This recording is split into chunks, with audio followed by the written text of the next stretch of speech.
Suðurland FM í beinni frá Selfossi á 963. Takk fyrir það. Við ætlum að setja ykkur í samband við sveitarfélagið Ölfus og þar er hún skemmtilega Barbara Guðnadóttir. Komdu sæl. Sæll og blessaður. Hvað segir þá í dag? Ég auðvitað verðum að bara rosalega glaður að heyra svona kynningu. Já, sjálfsögðu. Setja smá press á þig. Nei, ekki pressa. Þetta er bara, ég er sveitt hérna. Já. Rjóði kinnum. Þú ert bara hress og skemmtileg kona. Þú eru bara eiga það. Nú set ég smá press á þig. Kona verða að kunna taka hrósi. Að sjálfsögðu. Herðu, það eru, séð hérna inn á ölfus.is að það er að fjölga aftur íbúum. Ó já, dásamlega fréttir. Já. Það er búið að vera smá, svona áramótin, þá var fólk eitthvað listi ekki alveg nóg vel á það. Það var að fjölga íbúum hérna í kringum okkur en að fækka hjá okkur. Og maður veit ekki alveg ástæðuna nákvæmlega fyrir því. Ekki það að hér hefur kannski atvinnulífið verið svolítið svona, þetta hefur svolítið verið flöktandi. Það er kannski meiri sveiflur hér heldur en á mörgum stöðum. Já. Tengið sjávarútveginum, en við allar erum að sjá viðsnúning. Já. Þannig að fjöldi íbúa í Ölfusi í dag, eða síðast þegar við kíktum inn á Granna, sem tekur upp upplýsingar úr þjóðskrá, þá voru jafn margir íbúar og voru í júlí síðast ári. Sem er bara fínt, og svo vonum við að fjölgi bara ennþá meira. Já, sjálfsögðu. Þetta er gott mál að það sé að fjölga eftir að það fækkaði örlítið hérna. Já, en þetta er samt maður hefur svolítið gott af smá svona sjokki. Þetta er náttúrulega gaman að hafa gott og fjölgi og svona, en fólk settist saman og fór að spá og spekulera og pæli hvað var þetta að gera til þess að lokka fólk á staðinn, og þetta er svona verður til þess að maður fari í smá naflaskoðun. Já, það er gott að gera það endrum og eins. Já, ég held að það sé bara mjög mikilvægt. Líka átt að segja því, það er alveg hellingur sem við höfum sem er mjög gott, en að reyna að skoða hvað það er sem að gera verkum að fólki fækkar. Já. Án þess að það hafi komin ein hlýtt skýring á því. Nei. Það hafi bara verið svo rosalega gaman að fá að taka þátt í íbúakosningu, að það bara fjöldi fólks koma á staðinn. Já. Ég skal ekki segja. Ölfus fær að taka þátt í rafrænni kosningu, ég ætla bara að flytja þangað. Já. Allir vildi taka þátt. Já, nákvæmlega. Þetta er gott mál. Þetta er mjög gaman, þetta er skemmtilegt. Já. Þetta og svo hvað veðrið er búið að leika við okkur. Veðrið í gær var yndislegt. Frábært.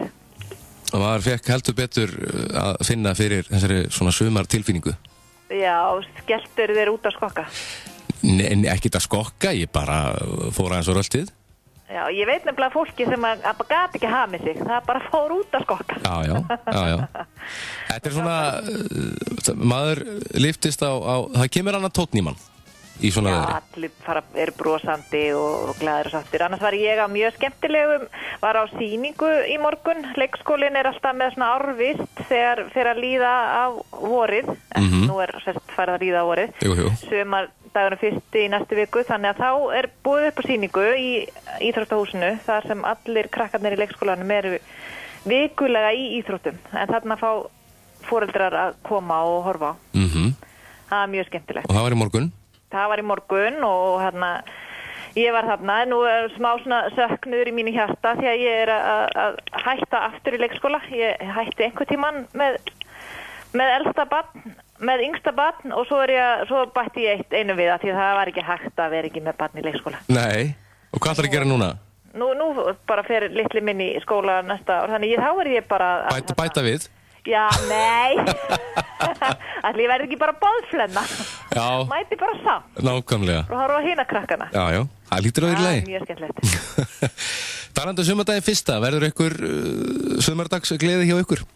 Það er alltaf árvist að knattspyrnufélagið Ægir er alltaf með kaffi á sumardaginn fyrsta hérna í Ráðhúsinu og efnið þá til einhverja skemmtilegra dagskrár. Mjög gaman að koma bæði styðja náttúrulega við félagið og yngri deildirnar í knattspyrnunni og og fylgjast með skemmtilegri dagskrá og köku og svona. Það bara gaman að því. Þetta skemmtilegt. Hvað hefur okkur að segja Tóna og Trix? Er ekki alltaf stefna í hvernig kemur platan út? Hún er bara í vinnslu núna. Já. Og það fer að styttast í útgáfu tónleika sem að verða í lok maí. Það minnir í bara Þorlákskirkju.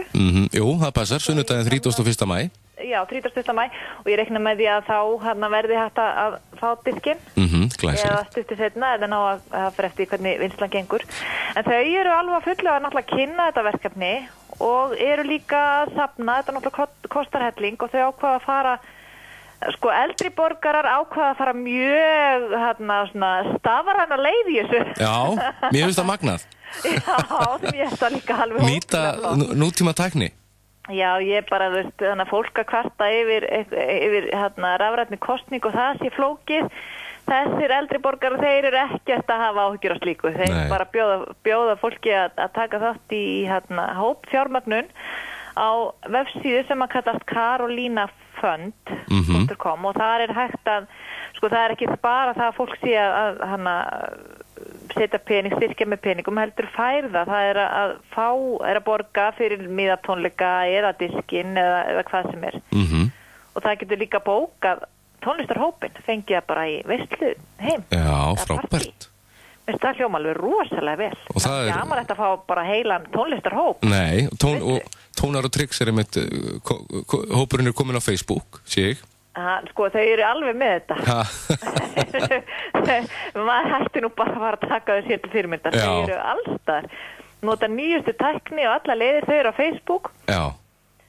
Og nota þessa leið til að fjármagna þetta ævintýri. Og ég bara hvet fólk til þess að gera það. Að þetta er alveg algjörlega frábært verkefni. Kynna sér þennan frábæra hóp. Hvað er hópurinn búin að vera lengi starfandi, segi ég? Ætli þetta sé ekki orðin einhver 6-7 ár, get ég trúa. Já. Þetta byrjaði á því að vera verkefni Ása Berglind Hjálmarsdóttir sem að stjórnar á tónlistarhópnum. Hún var að vinna lokaverkefni í náminu sínu þar sem hún skrifaði ritgerð áhrif tónlistar á eldri borgara. Og kom hingað, hefur mjög sterkt tengsl hérna í Þorlákshöfn og ákvaða að nota samböndin og fá eldri borgara til þess að vera tilraunadýr hérna. Þau voru svona rosalega ánægð með þetta og þetta var svo skemmtilegt og gefandi. Það var mjög gaman að fylgjast með þessu í upphafi. Þetta var öðruvísi. Maður er náttúrulega séð að tónlist gerir mikið gott fyrir fólk en hún var ekki bara að láta þau syngja, heldur var hún að fá þau til að semja og spila hljóðfæri, alls konar hljóðfæri, fólk sem hefur aldrei spilað neitt hljóðfæri. Já. og þetta er bara, svo er þetta svo létt og skemmtilegt fólk að það er alltaf að láta sér þetta eitthvað sniðugt í hug. Eins og þetta, gefa út disk. Já, mér finnst það frábært. Það er alveg magna. Og fá líka þessa frábæru tónlistamenn með sér. Já, það er náttúrulega þeir verða með á tónleikunum, þeir eru ekki með á disknum með það? Ég held að þeir séu með á disknum og verða með á tónleikunum og þetta er bara rjómin í íslensku tónlistarfólki. Ég heldur betur, það er Salka Sól og Unnsteinn Manuel og Jónas Sigurðsson, Kristjana Stefánsdóttir, Sigtryggur Baldursson og fleiri og fleiri. Já. Þetta er magnað. Ég veit að fólk hefur ekkert getað sagt nei og bara allir biðjum að fá vera með, þetta er svo skemmtilegt. Já. Þetta er skemmtilegt. Mikið og gaman. Ég veit að það er líka eitthvað frumsendefni á disknum, en svo líka þekktar gamlar lummur og svona sumarsmellir. Lummur, ef ekki segja perlur? Perlur, já. En þú veist, lummur, það er eitthvað notalegt í það. Já. Og gott og ljúffengt. Herðu, svona árum við ljúkum þessu, þá er tónlistarskóli Árnesinga að fagna 60 ára afmæli núna þessa myndir. Já. Og mér sýnist á öllu að það verður ykkur dagskrá þarna í Þorlákshöfn á laugardaginn. Það verður dagskrá hér eins og víða. Hérna verða tónleikar frá 11 til 1. Og það er bara hægt að skoða dagskrána. Fólk verður bara að vera á faraldsfæti á laugardeginum til að fara milli staða. Já. Og þannig að það er hægt að til dæmis byrja á vera á tónleikunum sem eru hér í Þorlákshöfn og fara svo upp á Selfoss eða aðra staði. Þannig að þetta er svona Mjög skemmtilegt. Þannig að það er maður örgulega svona smá sýnishorn af því sem verið að gera í tónlistaskólanum og ekkert verra að skoða húsnæði sem að tónlistaskólan er í. Allavega hérna í Þorlákshöfn þá er nýbúið að taka í gegn tónlistarstofunar. Þetta er mjög glæsilegt orðið. Frábært. Og síðan inn á Ölvis.is þar eru stofnanir Ölvis að auglýsa eftir sumarstarfsfólki fyrir þá sem vilja nýta sér að skoða þetta. Já, að gera sko að ég hvet fólk til að kíkja á hvað er í boði og bara sækja Algjörlega. Það eru ýmsar stofnanir að auglýsa. En svo langaði mig líka svona kannski í lokin áður við hættum að segja frá alveg frábæru verkefni. Það eru Kívanisklúbburinn Ölver er að halda upp á afmæli á þessu ári. Ég held að það sé 40 ára afmæli. Og þau ákváðu að fara í samstarf við þannig sveitarfélagið lýsingu á gangbrautum við leikskóla og grunnskóla. Já. Þannig kringu það svæði. Og þetta er bara frábært. Þetta er svæði þar sem er náttúrulega mikið álag á ákveðnu tíma, bæði mikið af bílum og svo krakkalabbandi og það er náttúrulega bara eins gott að hafa svona svæði í lagi að því vel upplýst og hægt að sjá vel til. Þannig að mér þetta bara gott framtak. Algjörlega. Þetta er flott. Barbara Guðnadóttir, menningarfulltrúi, takk fyrir spjallið og það líður á helgi. Hafa gott helgina. Takk sömuleiðis og bara sjáumst á tónleikum út allt. Já, algjörlega. Það var í Árnessýslu. Takk. Takk, bless.